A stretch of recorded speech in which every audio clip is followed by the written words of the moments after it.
מן הלב יוצאות. אני זוכרת את היום הראשון בכיתה, כשראיתי מולי 40 זוגות עיניים, 40 כוכבי לכת זוהרים, קטנים, חוששים, נרגשים. השאלה מיהו כל ילד עברה לי בראש במהירות הבזק. ומה היא רוצה מאיתנו? קראתי את השאלה הזו בעיניים של כל אחד ואחד מכם. אך במהרה התבהרו הדברים וגיליתי כמה אתם מדהימים. ומה היה לנו השנה? למדנו אותיות, רגילות וסופיות, חיברנו מילים שהפכו למשפטים, והיום אתם קוראים כמו גדולים. בחשבון למדנו מספרים קטנים וגדולים ופתרנו תרגילים. יש לי חבר לירושלים, יש לי חברה ברמת אביב, יש לי חברים בראש העין וגם בגשר הזיו.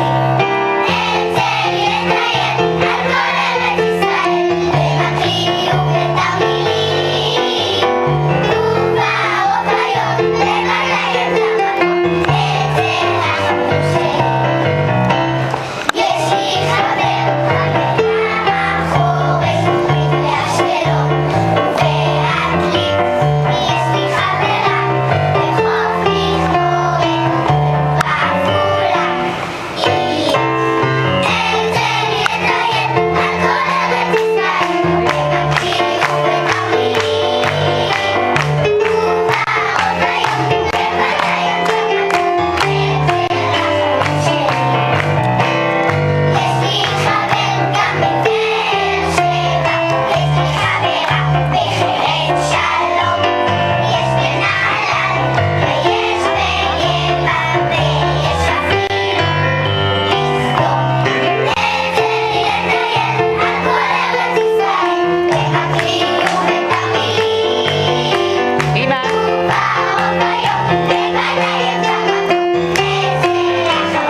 זה נראה לי המון, אבל לפני שהספקתי למשוך לה כבר תצלו הפעמון. אמא נקרא לי מהר את כל הפנים במנחתה, ונכנסנו בשקט.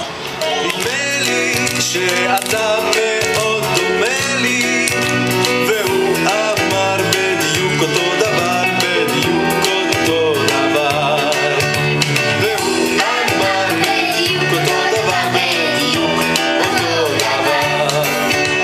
עמדתי על ברך, והוא אותו דבר, וחזרתי את כל הדרך, והוא אותו דבר.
הספר הייתי שמח בשנה הבאה בכיף.